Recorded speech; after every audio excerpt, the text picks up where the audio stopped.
Hello students, welcome है आपका हमारे चैनल पर। आज ये बहुत ही इंपॉर्टेंट वीडियो होने वाली है।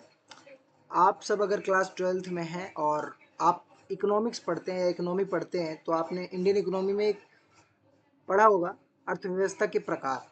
अर्थव्यवस्था के प्रकार, क्योंकि ये टॉपिक क्लास 12th के लिए बहुत इंपॉर्टेंट हो जाता है तो इसको अच्छे से समझना और आप आंसर को जो भी क्वेश्चन घुमा कर अगर एग्जामिनर पूछता है या कैसे भी पूछता है तो आप बना कर लिख सकें या आप डिट्टो लिख सकें, वो आपके ऊपर डिपेंड करता है। अगर आप कॉन्सेप्ट समझ गए तो आप थोड़ा सा अपना जो टचवुड है वो देकर उसको अच्छा कर सकते हैं। ठीक है, तो स्टार्ट करते हैं इस वीडियो को और अच्छे से समझते हैं अर्थव्यवस्था के प्रकार क्या है, अर्थव्यवस्था है क्या एक्चुअल में।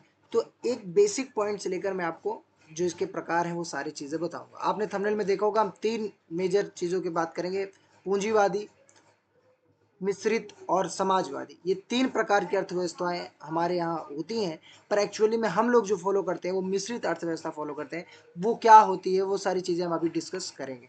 ठीक है, तो सबसे पहले एक छोटी सी बात हम पढ़ लेते हैं अर्थव्यवस्था के प्रकार के पहले। ये दस्तावेज दुनिया भर में प्रचलित है, ये जो पीडीएफ है इसके बारे में ही ज़्यादा कुछ है नहीं। आगे बढ़ते हैं।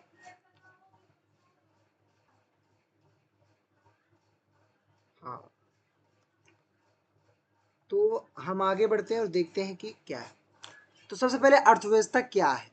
अर्थव्यवस्था क्या है ये जरूरी है। कई लोग सोचते हैं कि अर्थव्यवस्था जो है एक्चुअली में वो अर्थव्यवस्था का मतलब समझ लेते हैं कि जो हम पढ़ते हैं प्रकार वही अर्थव्यवस्था है। नहीं, अर्थव्यवस्था और अर्थशास्त्र में अंतर है। अर्थशास्त्र जो हम बुकें पढ़ते हैं अर्थव्यवस्था के बारे में पढ़ते हैं। आप समझ आ रहे हो, अर्थव्यवस्था जो इकोनॉमिक एक्टिविटी हमारे देश के अंदर हो रही है वो इकोनॉमी है, और अर्थशास्त्र एक शास्त्र है, ज्ञान है जो हम लेते हैं और इसके बारे में जानते हैं। तो एक बुक है वो।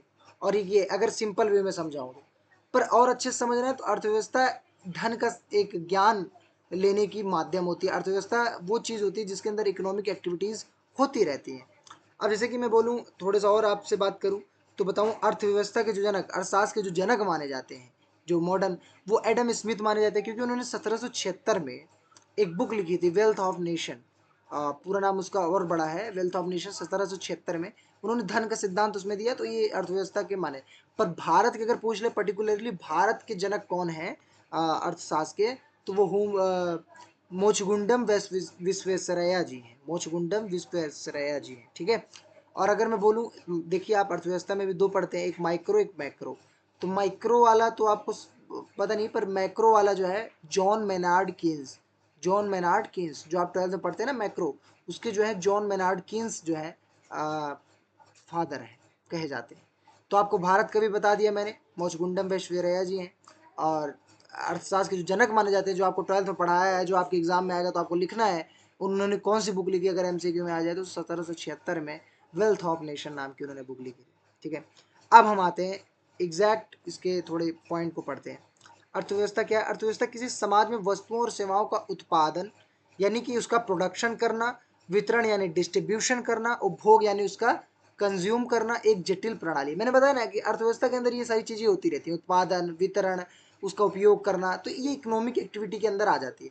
यह मूल रूप से इस बात पर केंद्रित है कि एक समाज अपनी असीमित आवश्यकताओं, यहाँ पॉइंट देना है कि अर्थव्यवस्था का अगर आपसे कोई डिफिनेशन भी पूछे तो आप लिख सकते हैं, अर्थव्यवस्था वो होती है जिसमें असीमित आवश्यकताओं को पूरा करने के लिए सीमित संसाधनों का उपयोग किया जाए और उसकी सही से पूर्ति की जाए। ऐसा लिख सकते हैं आप हिंदी में। ठीक है, असीमित आवश्यकताओं और इच्छाओं को सीमित संसाधनों का उपयोग करके कैसे पूरा करता है। अर्थव्यवस्था का प्राथमिक लक्ष्य, अब अर्थव्यवस्था का प्राथमिक जो प्राइमरी गोल होता है वो लक्ष्य दुर्लभ संसाधन, जो कम संसाधनों को कुशल आवंटन सुनिश्चित करना है ताकि अधिकतम सामाजिक कल्याण और आर्थिक विकास प्राप्त किया जा सके। मैंने बताया आपको कि देखिए संसाधन सीमित है और आवश्यकताएं असीमित हैं। अब उनको पूरा करने के लिए संसाधनों का ऐसा प्रयोग करा जाए, रिसोर्सेज को ऐसे एलोकेट किया जाए कि जो आवश्यकताएं वो लोगों की पूरी हो सकें और एक स्थिरता बनी रहे, तो अधिकतम सामाजिक कल्याण भी हो जाए और आर्थिक विकास यानी इकोनॉमिक डेवलपमेंट भी होता रहे। इसमें निर्णय लिए जाते हैं कि क्या उत्पादन किया जाए।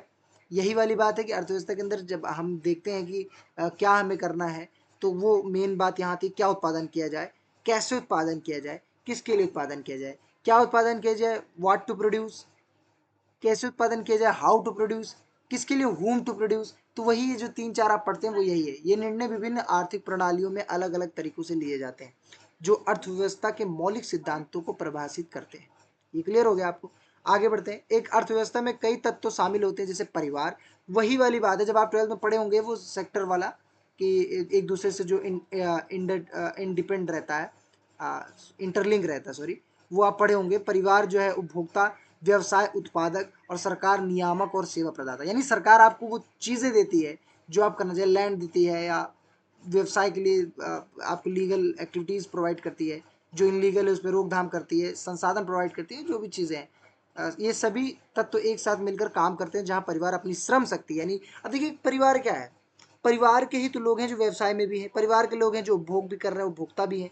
तो यहाँ जो यही कह रहा है जहाँ परिवार अपनी श्रम शक्ति और पूंजी प्रदान करते हैं, व्यवसाय उनका उपयोग वस्तु, क्योंकि आपको पता होगा, आपने अगर कॉमर्स लेके पढ़ा है तो आपको थोड़ा सा पता होगा कि बिजनेस और आदमी यानी कंपनी और जो उसका ओनर रहता है वो बिल्कुल सेपरेट इंटाइटिटी मानी जाती है। सेपरेट इंटाइटिटी कॉन्सेप्ट पढ़ा है ना, उसके आधार पर ये दोनों अलग माने जाते हैं। अगर कभी भी केस होगा तो कंपनी पे केस हो सकता है, मालिक तो उस पर केस लड़ेगा, पर एक्चुअली में कंपनी का नाम लेके केस किया जाता है। ठीक है, ये चीज़ होती है।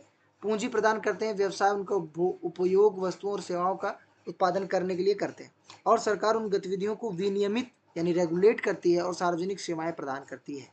सार्वजनिक यानी सबके कल्याण के लिए, सार्वजनिक यानी एक तरह पब्लिक सेवाएं, पब्लिक यानी गवर्नमेंट। पैसे का प्रवाह, वस्तुओं और सेवाओं का आदान प्रदान, श्रम का उपयोग अर्थव्यवस्था के महत्वपूर्ण पहलू हैं जो इसके कामकाज को निर्धारित करते हैं। क्लियर है आपको, इतना समझ में आया होगा। आगे बढ़ते हैं, आगे देखते हैं। अच्छा, मैंने आपको थंबनेल में दिखा रखा है कि 3 प्रकार की अर्थव्यवस्था होती है, पूंजीवादी, समाजवादी और मिश्रित। वो तो हम पढ़ेंगे, वो मेन है, पर एक तरीके से कुछ वर्ड आपको ध्यान रखने हैं। पारंपरिक, जैसे कि पारंपरिक ये वही कह रहा है, ट्रेडिशनल इकोनॉमी। ट्रेडिशनल इकोनॉमी यानी ये भी कुछ इसी प्रकार से, थोड़ा थोड़ा हम इसको जानेंगे, ज़्यादा इसके अंदर नहीं जाएंगे। देखिए क्या है कि परिभाषा, पारंपरिक अर्थव्यवस्था एक आर्थिक प्रणाली जो पुराने रीति रिवाजों, परंपराओं और मान्यताओं पर, पारंपरिक मतलब आपको पता ही है पुराना होता है, मान्यताओं पर, इसमें आर्थिक निर्णय पूर्वजों की प्रथाओं और अनुभव से निर्देशित कहते हैं। ये आपको 12th में कहीं पे भी नहीं है, बट एक्चुअली ये पीडीएफ में था तो मैंने सोचा आपको थोड़ा सा बता दिया जाए, तो इसलिए इसकी विशेषता क्या होती है, वही वाली बात जो पुरानी बात कर दी, तो आपको पता है बाटा सिस्टम आना ही है। वस्तु विनिमय प्रणाली की बात हो रही है यहाँ, बाटा सिस्टम यानी वस्तु के बदले वस्तु का लेन देन, ये बाटा सिस्टम के अंदर आता है। इसके बारे में डिटेल में कभी और डिस्कस कर लेंगे। फायदे, इससे स्थिरता और पूर्वानुमानशीलता होती है, क्योंकि परिवर्तन धीमे होते हैं, क्योंकि इससे डेवलपमेंट फास्ट नहीं होगा, क्योंकि पुरानी परंपराओं पे चला आ रहा है, तो ये पर्यावरण पे ज़्यादा प्रभाव ना करे, पर्यावरण को सुरक्षित करे, इन सब चीज़ों पे ज़्यादा फोकस करता है, जिससे कि संसाधनों का दोहन कम होता है, और एक तरीके से वो फोकस करता है कि ज़्यादा से ज़्यादा कल्याण हो, पर आपदा ना आए, कोई प्राकृतिक दोहन ज़्यादा ना हो। ये सारी चीज़ें इसमें आती है। नुकसान, आर्थिक विकास और नवाचार की कमी हो जाएगी, क्योंकि देखो अगर डेवलपमेंट करना है, हमें दूसरे देशों से आगे जाना है, तो आज की जो डिमांड है उसको फुलफिल करनी पड़ेगी। आप सबको पता है कि आज के जो देश है वो काफ़ी आगे जाते जा रहे हैं, जिसके लिए हमें कहीं ना कहीं एक तरीके से जो जीवाश्म, जो ऑर्गेनिक मेटल्स हैं या जो भी प्राकृतिक चीज़ें, उनका उपयोग करना पड़ेगा। पर हाँ, उसको रोका जा सकता है, उसको कम किया जा सकता है, बट करना पड़ेगा, क्योंकि वो अभी डिमांड ऐसी है और चीज़ें ऐसी हैं कि वो चीज़ें होंगी। ठीक है, अब मान लीजिए कहीं पे कोई डेवलपमेंट के लिए पार्क बनाना है, अब वहाँ पे जंगल है, तो उसको काटना तो पड़ेगा, क्योंकि वहाँ पे जो है, जो आएंगे घूमने, उससे देश की इकोनॉमी बढ़ेगी। ठीक है, मान लिया, पर इसको रोका कैसे जा सकता है, जितना आपने वहाँ काटा कहीं और लगा दो। सरकार को ये करना चाहिए, जितना वहाँ करा वो लगा दो, रोड के किनारे लगाओ, रोड के बीच बीच में लगाओ, और भी बहुत सारी जगह है जहाँ पे जंगल एरिया, जहाँ नहीं करा जा रहा है वहाँ पे कर दो उस चीज़ को, मतलब यहाँ से अगर आप उसको ले रहे हो तो वहाँ पे डाल दो। तो ये सारी चीज़ें करके थोड़ा सा उसको जो है इम्पोज जो है उसका कम किया जा सकता है, बाकी तो चीज़ें होंगी। उदाहरणों में अमेजन के स्वदेशी समुदाय शामिल, जो सदियों से अपनी पारंपरिक जीवन शैली और आर्थिक प्रथाओं का पालन कर रहे हैं। देखो ये अमेजन जो है, जंगल की बात हो रही है, समुदाय शामिल है वहाँ पे, जो जनजातियाँ हैं, समुदाय है, सदियों से पारंपरिक जीवन शैली का प्रयोग कर रही हैं, पारंपरिक आर्थिक प्रथाओं का पालन कर रहे हैं। अफ्रीका के कुछ ग्रामीण जनजातीय क्षेत्रों में भी पारंपरिक अर्थव्यवस्था ही चली आ रही है, जहाँ पीढ़ी दर पीढ़ी विरासत में मिले ज्ञान और कौशल यानी स्किल का उपयोग होता है। भूटान की अर्थव्यवस्था में भी पारंपरिक मूल्यों और प्रथाओं का महत्वपूर्ण प्रभाव देखा जा सकता है। देखो ये अभी भी की बात हो रही है, जहाँ सकल राष्ट्रीय खुशी, ग्रॉस नेशनल हैप्पीनेस, आपने जीडीपी तो सुना होगा, पर ये नहीं सुना होगा, ग्रॉस नेशनल हैप्पीनेस ये भी होता है, जो सकल घरेलू उत्पाद यानी ग्रॉस डोमेस्टिक प्रोडक्ट से अधिक महत्व दिया जाता है। अब जैसे जीडीपी में अगर हम बात करें तो अभी जीडीपी में हमारा जो देश है वो 4th नंबर पे आ गया है, पर कैपिटा में हम बहुत पीछे हैं, ठीक है। तो यही चीज़ें हैं जो लोगों को थोड़ा सा ध्यान देनी चाहिए, बाकी हम इसके बारे में बात करेंगे। पर अभी आप पारंपरिक के बारे में समझ गए होंगे। अब आते हैं हम आगे, कमांड अर्थव्यवस्था। इससे आपको डरना नहीं है, ये कौन सा नाम आ गया, तो कमांड अर्थव्यवस्था यानी नियोजित अर्थव्यवस्था की बात हो रही है। ये बाजार अर्थव्यवस्था, ये मिश्रित अर्थव्यवस्था और ये अन्य आर्थिक प्रणाली। तो ये कमांड यानी एक तरीके से जो मैं अभी आपको बता रहा हूँ, ये एक तरीके से नियोजित यानी सरकार, वही समाजवादी अर्थव्यवस्था की बात हो रही है। यहाँ आपको ध्यान देना है, इस वर्ड का मतलब आपको समाजवादी ही लेके चलना है। कमांड अर्थव्यवस्था, जिसमें नियोजित अर्थव्यवस्था भी कहा जाता है, एक आर्थिक प्रणाली है जहाँ सरकार या एक केंद्रीय प्राधिकरण वस्तुओं और सेवाओं के उत्पादन, वितरण और मूल्य निर्धारण पर पूर्ण नियंत्रण रखता है। क्लियर, आपको समझ में आ गया कि कोई चीज कितने की होगी, कितना उत्पादन किया जाएगा, स्पेशली जो मतलब सेंसिटिव चीजें हैं उस पर ज़्यादातर किसका मतलब हाथ होगा, सरकार का हाथ होगा। सरकार रेगुलेट करेगी, सरकार ही बताएगी कि इसका प्राइस कितना होना चाहिए। टमाटर का, प्याज का, स्पेशली देखिए आप, प्याज वाज का तो सरकार ही तय करती है। कुछ ऐसी चीज़ें जहाँ पे सरकार का रोल बहुत ज़्यादा होता है। तो एक्चुअली में कमांड अर्थव्यवस्था नहीं, समाजवादी अर्थव्यवस्था वो होती है जहाँ सरकार का योगदान ज़्यादा हो। उत्पादन, चारों सेक्टर जो होते हैं, जो पूंजी, श्रम एवं लैंड, जो भी चीज़ होती है इसमें सरकार का रोल हर जगह हो, वो है कमांड अर्थव्यवस्था, यानी कि समाजवादी अर्थव्यवस्था की बात यहाँ पे हुई। आगे बढ़ते हैं, आर्थिक प्रणाली है जहाँ सरकार या एक केंद्रीय प्राधिकरण वस्तुओं और सेवाओं को उत्पादन, वितरण और मूल्य निर्धारण पर पूर्ण नियंत्रण रखता है। उत्पादन के सभी साधन राज्य के स्वामित्व में होते हैं।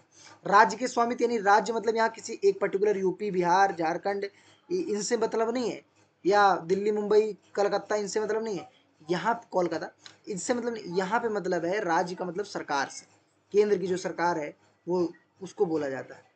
ये भी आपको एक एक पॉइंट एक एक लाइन का मैं विस्तार से आपको समझा रहा हूँ कि आप समाजवादी अर्थव्यवस्था लिखें तो आपको अगर कुछ चीज़ें आप भूल भी जाएं तो आप बनाकर 2-4 लाइन उसमें एक्स्ट्रा डाल सकें। विशेषताएं क्या हैं इसमें, केंद्रीय योजना, जैसे पंचवर्षीय योजना आपको पता है, पंचवर्षीय योजना 1951 में चलाया गया था, पहला पंचवर्षीय योजना जो कि कृषि पे आधारित था। इस केंद्रीय योजना जैसे पंचवर्षीय योजना का उपयोग होता है जहाँ सरकार यह तय करती है कि क्या, कितना और कैसे उत्पादन किया जाएगा, कीमतों और उत्पादन का सरकारी निर्धारण किया जाएगा और प्रतिस्पर्धा को अभाव होता है, यानी प्रतिस्पर्धा कम होगी। एक बात बताइए, जहाँ सरकार का रोल होगा वहाँ पे दुनिया भर का लाइसेंस, बहुत सारे पचड़ होंगे, अगर मैं सिंपली भाषा में बोलूँ तो वहाँ जो है लोग ज़्यादा इन्वॉल्व नहीं करेंगे, ज़्यादा इन्वेस्ट नहीं करेंगे, ज़्यादा घुलेंगे नहीं, क्योंकि उनको पता है अगर मैं जाऊँगा तो यार प्रॉफिट होना नहीं है, सरकार उसमें 50 रंग का टैक्स ले लेगी, ये कर देगी, वो कर देगी, इसलिए मेरे को क्या करना है, दूर रहना भाई। तो बड़े बड़े जो इन्वेस्टर होते हैं नहीं करते, दूसरी देश से नहीं करते। तो समाजवादी अर्थव्यवस्था में प्रतिस्पर्धा यानी कॉम्पिटिशन कम होता है। फायदे, इसका लक्ष्य संसाधनों का अधिक, अब इसका लक्ष्य ये क्यों है समाजवादी इंपॉर्टेंट, ये भी तो जरूरी है, क्योंकि भाई ये जो है गरीबों के लिए स्पेशली, या जो नीचे तबके के लोग हैं, ये सबको समान, चाहे अमीर हो चाहे गरीब हो, सबको समान तरीके से ट्रीट करती है, इसलिए कमांड अर्थव्यवस्था जरूरी है। इसका लक्ष्य संसाधनों का अधिक समान वितरण करना होता है। संकट की स्थितियों जैसे युद्ध, प्राकृतिक आपदाएं, त्वरित प्रतिक्रिया संभव होती है, बड़े पैमाने के परियोजनाओं को प्रबंधन कुशलता से किया जा सके, यानी सरकार चाहती है कि जो देश में लोग हैं उनको अच्छे से संसाधनों का उपयोग किया जा सके, और कोई जो गरीब है, स्पेशली जो विकासशील देश है, समाजवादी अर्थव्यवस्था कहाँ पे ज़्यादा अच्छा रेगुलेट करेगी, जो विकासशील देश हैं, जो गरीब देश है, क्योंकि वहाँ पे भाई अभी खाने को गरीब मरे जा रहे हैं। अब वहाँ सोचो कि पूंजीवादी ला दो, तो पूंजीवादी में तो जो गरीब है उनको तो वो मर ही जाएंगे फालतू में, क्योंकि पूंजीवादी में तो जो अमीर है, जो इन्वेस्टर है, जो निजी कंपनी खोल सकता है, जो जिसके पास पैसा है वही टिकेगा ना, एक तरीके से देखा जाए तो। नुकसान, दक्षता की कमी अक्सर देखी जाती है, मतलब अच्छे से स्किल की कमी, क्योंकि उत्पादन में प्रेरणा और प्रतिस्पर्धा का अभाव होता है, तो यानी क्वालिटी में भी कमी होगी। उपभोक्ता की पसंद सीमित होती है, लाल फीताशाही, रेड टेप और भ्रष्टाचार बढ़ सकता है, और नवाचार, यानी भ्रष्टाचार, लाल फीताशाही, यही सब होता है, को कम प्रोत्साहन मिलता है। नवाचार, क्योंकि भाई समाजवादी है तो मैंने बोला आपको नवाचार, इनोवेशन को कम प्रोत्साहन मिलेगा, उसका रीजन भी हमने जाना। ऐतिहासिक उदाहरणों में पूर्व सोवियत संघ, अब हम चलते हैं पुराने समय में कि कोई राज्य, देश ऐसा रहा जो कमांड अर्थव्यवस्था को फॉलो किया हो, वो सारी चीज़ें यहाँ डिस्कस करेंगे अब।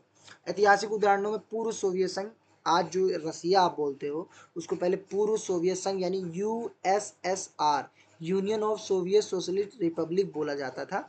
तो 1922 से लेके 1991 में, क्योंकि 1991 में ये अलग होकर जो 15 देश थे, 13 देश थे, अलग हो गए थे, और जो है इनमें से एक रसिया जो सबसे बड़ा देश था वो बना था। सोवियत संघ यानी यूएसएसआर मैंने आपको बताया 1922 में बना था, 1991 में विघटन हो गया था। शामिल जहाँ पूरी अर्थव्यवस्था राज्य द्वारा नियोजित, देखिए जब ये था तो राज्य द्वारा ये सरकार के अंडर में ही थी। वर्तमान में क्यूबा है एक कमांड अर्थव्यवस्था का एक प्रमुख उदाहरण है, जहाँ अधिक आज भी कई लोग से आप पूछोगे ना वो रसिया ही बोलते हैं, रसिया को ही बोलते हैं, रूस को ही बोलते हैं, कई लोग कंफ्यूज हैं। तो वो पहले थी समाजवादी, अब नहीं है। अब वो एक तरीके से आप कह सकते हो कि दोनों है, या मैं ज़्यादातर कहूँ तो पूंजीवादी को फॉलो कर रही है, या अलग तरीके का अभी हम पढ़ेंगे।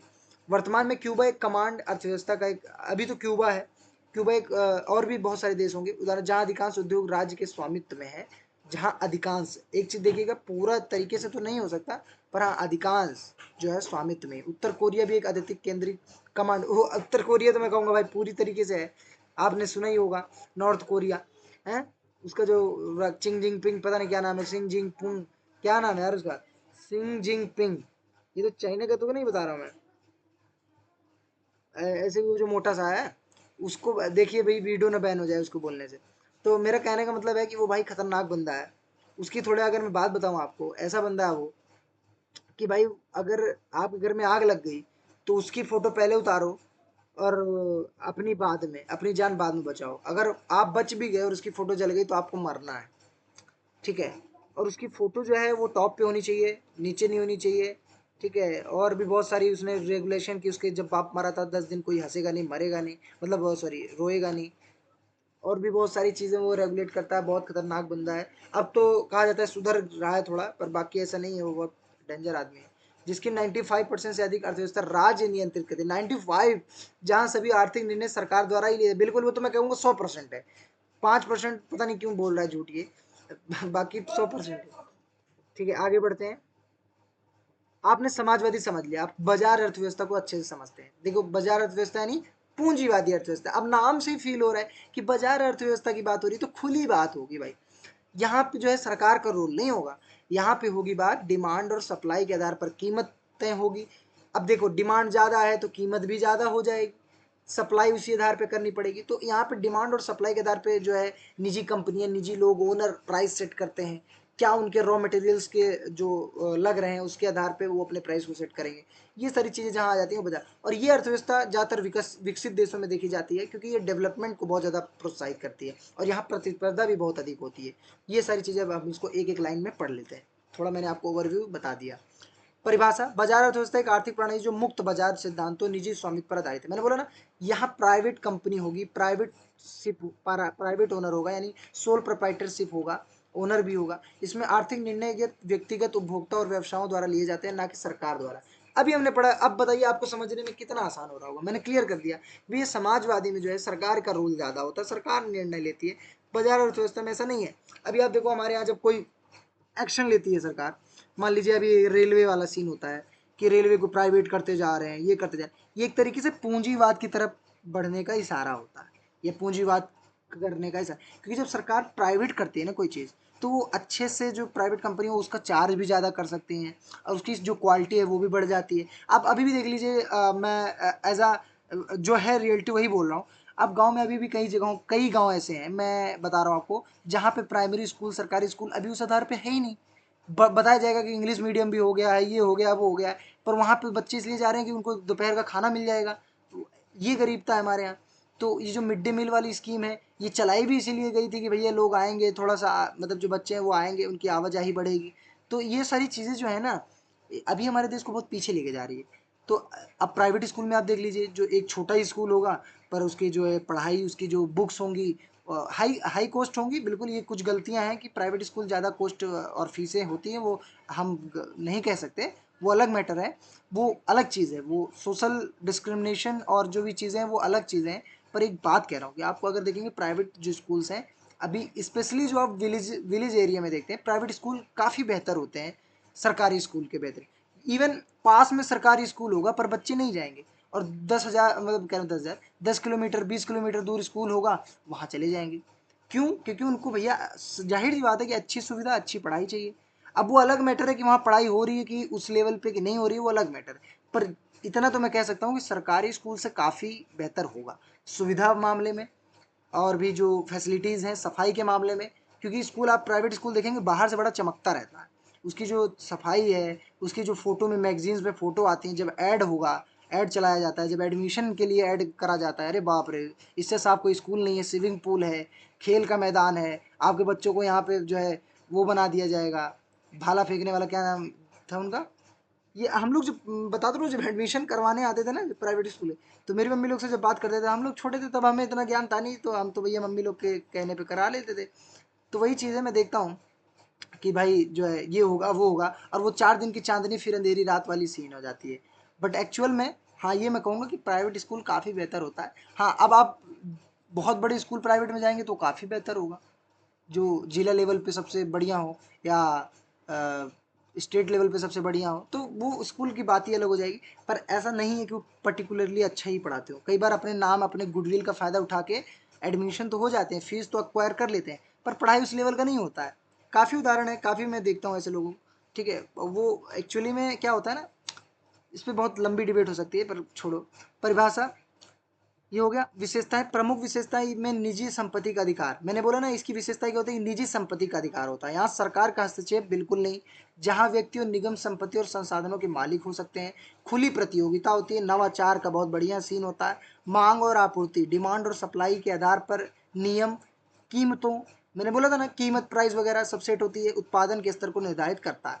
और निजी लाभ, प्रॉफिट मोटिव, जो व्यवसायों के लिए मुख्य प्रेरणा होती है। और बाजार अर्थव्यवस्था का काम ही है प्रॉफिट मेकिंग उद्देश्य, इसका जो प्राइमरी उद्देश्य होता है वो प्रॉफिट मेकिंग होता है, और जो समाजवादी का होता है वो सामाजिक कल्याण होता है। तो ये अंतर होता है बाजार अर्थव्यवस्था और सामाजिक में। फायदे इसके क्या होते हैं, बाजार अर्थव्यवस्था नवाचार इनोवेशन को बढ़ावा देगा, क्योंकि इसमें प्रतिस्पर्धा ज़्यादा है, तो प्रतिस्पर्धा ज़्यादा है तो लोग बेहतर करने की कोशिश करेंगे। अब आईफोन की जगह कोई ऐसा कंपनी आना चाहेगा कि जो आईफोन से भी अच्छी क्वालिटी और उससे कम प्राइस या उससे ज़्यादा प्राइस में बेचे, पर उससे बहुत बेहतरीन हो, तो जाहिर सी बात है कि उसका मार्केट एक्वायर करने की कोशिश करेगा, तो उसके चक्कर में वो बढ़िया लाएगा ना सीन। तो वही चीज़ है कि अपना जो है बेहतर बनाने के चक्कर में जो है इनोवेशन अच्छे होते हैं जब वहाँ पे कंपटीशन होता है। तो ये जरूरी भी होता है देश के कल्याण के लिए। दक्षता को अत्यधिक बढ़ावा देती है, क्योंकि व्यवसाय को प्रतिस्पर्धा में बने रहने के लिए लगातार सुधार करना होता है। उपभोक्ताओं के लिए वस्तुओं और सेवाओं की व्यापक पसंद उपलब्ध होती है, और यह तेजी से आर्थिक विकास को बढ़ावा दे सकती है। नुकसान, इसके कुछ नुकसान भी है, जैसे आय असमानता, बिल्कुल। अब आय असमानता, असमानता मतलब इनकम इनक्वालिटी, जो कि गरीब लोग हैं, जो अमीर लोग हैं, उनमें असमानता फैलेगी इनकम को लेकर में वृद्धि, क्योंकि जिनके पास अधिक पूंजी है वो कौशल होता है, वह अधिक कमाते हैं। बाजार विफलता है, मार्केट फेलियर हो सकता है, बाजार में कई दिक्कतें आती हैं, ऊपर नीचे होता है, तो वही सारी चीज़ें यहाँ पे बात हो रही है। उदाहरण, संयुक्त राज्य अमेरिका, क्या बात है भाई, बाजार व्यवस्था अर्थव्यवस्था में अगर सबसे बड़ा कोई है, पूंजी कैपिटल इकोनॉमी में अगर कोई देश सबसे बड़ा है, तो जाहिर सी बात है अमेरिका का नाम सबसे सर्वोच्च पे आता है। उदाहरणों में संयुक्त राज्य अमेरिका एक प्रमुख बाजार अर्थव्यवस्था है, जहाँ निजी उद्यम और प्रतिस्पर्धा बहुत अधिक है, यानी कंपटीशन और निजी उद्यमिता ज़्यादा है। वहाँ सरकार का हस्तक्षेप बहुत ज़्यादा नहीं होता। सिंगापुर को भी एक अधिक प्रतिस्पर्धी बाजार अर्थव्यवस्था माना जाता है, जिसने 2024 के आर्थिक स्वतंत्रता सूचकांक में 84.4 अंक प्राप्त किए, यानी 84.4 अंक प्राप्त किए हैं। जो मजबूत निजी, ये तो मेरा परसेंटेज आ गया क्लास 12th का, सॉरी 10th का ऐसे कुछ था, इससे ज़्यादा ही था अंक प्राप्त किए हैं, जो मजबूत निजी संपत्ति अधिकारों और व्यापारिक स्वतंत्रता को दर्शाता है। हांगकांग भी अपने मुक्त बाजार नीतियों और सीमित सरकारी हस्तक्षेप के लिए जाना जाता है। ठीक है, ये चीज़ें जो हैं आपको समझनी बहुत ज़रूरी है कि क्या कहना चाह रहा है। तो अब क्लास 12th में अगर आपके पास क्वेश्चन आ गया कि बाजार अर्थव्यवस्था या सामाजिक अर्थव्यवस्था क्या होती है, थोड़ा सा समझाइए, कैसे भी घुमा फिरा के, तो आप उदाहरण भी जानेंगे कि अमेरिका बाजार में, उधर क्यूबा या रसिया आप डाल सकते हैं, और यहाँ पर आपने एक एक चीज़ समझ लिया, अमेरिका के साथ सिंगापुर भी डाल दो। ठीक है, तो ये चीज़ें आप समझते जाइए। अब आते हैं हम सबसे इंपॉर्टेंट, जो कि हमारा तीसरा पॉइंट है, मिश्रित अर्थव्यवस्था। ये लास्ट पॉइंट है और इसके बाद वीडियो को हम समाप्त करेंगे। बट एक चीज़ आपको बता दूं कि मिश्रित अर्थव्यवस्था हमारे यहाँ फॉलो की जाती है। क्यों? अभी इसीलिए मैंने पहले आपको वो दोनों पढ़ा है कि आप जब समाजवादी और पूंजवादी समझ लेंगे तो आप मिश्रित अर्थव्यवस्था यूं चुटकी में समझ लेंगे। आप ये समझ लो उन दोनों का हाइब्रिड मॉडल ही मिश्रित मॉडल है, यानी मिक्सड इकोनॉमी है। उन दोनों को मिलाकर क्या बना दिया गया, मिक्सड इकोनॉमी बना दिया गया, जो कि भारत फॉलो करता है और भी कई देश फॉलो करते हैं। मिश्रित अर्थव्यवस्था क्या होती है कि जहाँ पूंजीवाद भी हो, समाजवादी भी हो। अब समझ में आ रहा है? जैसे हमारे देश में आप देखिए कई सारी चीज़ें प्राइवेट हैं, कई सारी चीज़ें सरकारी हैं, कई जगहों पे सरकार का रोल बहुत ज़्यादा है, कई जगहों पे कम है या ना के बराबर है। तो ठीक है, ये चीज़ें आपको समझनी थी और मैं थोड़ा इसको और अच्छे से आपको समझाता हूँ। मिश्रित अर्थव्यवस्था एक आर्थिक प्रणाली है जो बाजार अर्थव्यवस्था और कमांड अर्थव्यवस्था, वही दोनों दोनों के तत्वों को जोड़ती है, निजी उद्यम और सरकारी विनियम के बीच संतुलन स्थापित करने का प्रयास करती है ताकि दोनों प्रणालियों के लाभों का लाभ उठाया जा सके, उनकी कमियों को कम किया जा सके। निजी और सार्वजनिक क्षेत्र का सह अस्तित्व। मिश्रित अर्थव्यवस्था में उत्पादन और वितरण के साधन निजी व्यक्तियों और निगमों के साथ सरकार के स्वामित्व में भी होते हैं। सरकार अक्सर सार्वजनिक सेवाओं जैसे शिक्षा, स्वास्थ्य सेवा और बुनियादी ढांचा प्रदान करती है, जबकि निजी क्षेत्र उपभोक्ता वस्तुओं और सेवाओं का उत्पादन करता है। क्लियर है? सरकार अक्सर सार्वजनिक सेवा जैसे शिक्षा, स्वास्थ्य सेवा, इन सब पे देखी जाए तो रोल अभी किसका है? सरकार का ही है। पर जहाँ पे भी स्कूल की बात आ जाएगी, जहाँ ये निजी उपभोक्ताओं को बात आ जाएगी, डिमांड सरकारी वाली बातें आएंगी, वहाँ तो सरकार का रोल रहता है। पर जहाँ कंपनी और ये सारी बातें आएंगी, वहाँ पे निजी अब सेक्टर बढ़ रहा है। सरकारी विनियम। सरकार अर्थव्यवस्था को विनियमित करने में महत्वपूर्ण भूमिका निभाती है, जैसे कि प्रतिस्पर्धा सुनिश्चित करना, उपभोक्ताओं की सुरक्षा करना, पर्यावरण। अब जैसे उपभोक्ता, हमारे देश में बहुत सारे ऐसे लोग हैं जिनकी सुरक्षा करना, कोपरा एक्ट, कंज्यूमर प्रोटेक्शन एक्ट, ये सारी चीज़ें जो है हमारी सरकार के अंडर में आती है। सामाजिक सुरक्षा जाल। मिश्रित अर्थव्यवस्था अक्सर सामाजिक सुरक्षा जाल, सोशल सेफ्टी नेट को प्रदान करती है। नवाचार को बढ़ावा मिलता है, क्योंकि यहाँ दोनों चीज़ें हैं, तो नवाचार को बढ़ावा मिलेगा, पर उस लेवल पे नहीं मिलेगा जितना वहाँ पे मिलेगा पूंजीवादी में। अब यहाँ पे लास्ट लाइन बहुत इंपॉर्टेंट है, मैं पढ़ देता हूँ।